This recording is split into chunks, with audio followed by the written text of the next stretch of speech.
Mtu anapouona mwezi anatakiwa kwenda kuutangaza? Jibu lake ni hapana. Aliyeuona mwezi ni lazima apeleke taarifa kwa kiongozi mwenye mamlaka ya kusimamia mambo ya Waislamu katika nchi.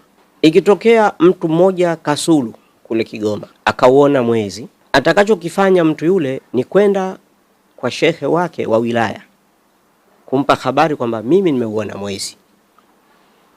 Yule shekhe atakuwa na kazi ya kufanya. Kazi ya kwanza ni kuchunguza mtu aliyesema maneno hayo. Ni mtu mkweli kwa kiasi gani, ni muaminifu kiasi gani, anatambulika vipi katika jamii, ni muumini au si muumini, lakini maisha yake na ukweli wake ukoje.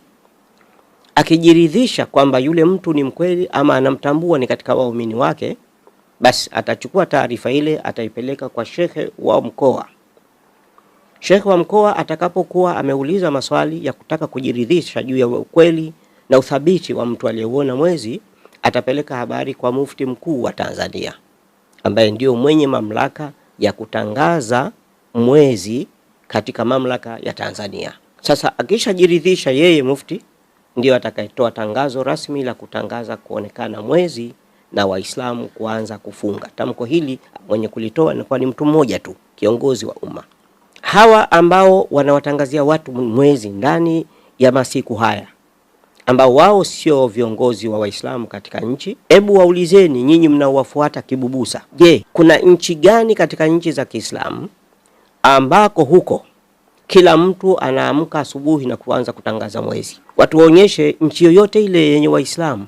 Ni ipi kati ya hizo ambayo kila mtu anao uwezo wa kutangaza mwezi? Mwezi hautangazwi na mtu yoyote, hata kama kutakuwa kuna ikhtilafu katika hiyo nchi ya watu mbalimbali.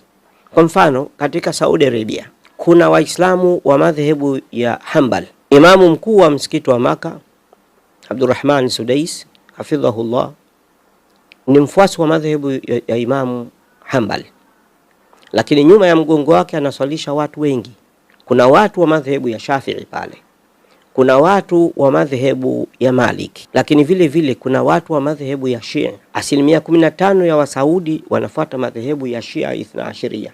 Hawa wote pamoja na kuwa wana imani na wanahitilafiana katika baadhi ya mambo, katika swala la mwezi wa Ramadhani tamko ni moja na linatakiwa kufuatwa na madhehebu yote. Sasa isije katumiwe, maana tunasikia jamaa hawa wa Kiwahabi wanasema mahakama imewaambia BAKWATA haiwakilishi Waislamu wote. Ni kweli, lakini Waislamu wote wanawakilishwa na mufti. Huyu mufti atoke madhehebu yoyote yale. Akishakuwa ni mufti akathibitishwa na serikali ikamtambua, basi huyo ndio atakayetangaza mwezi.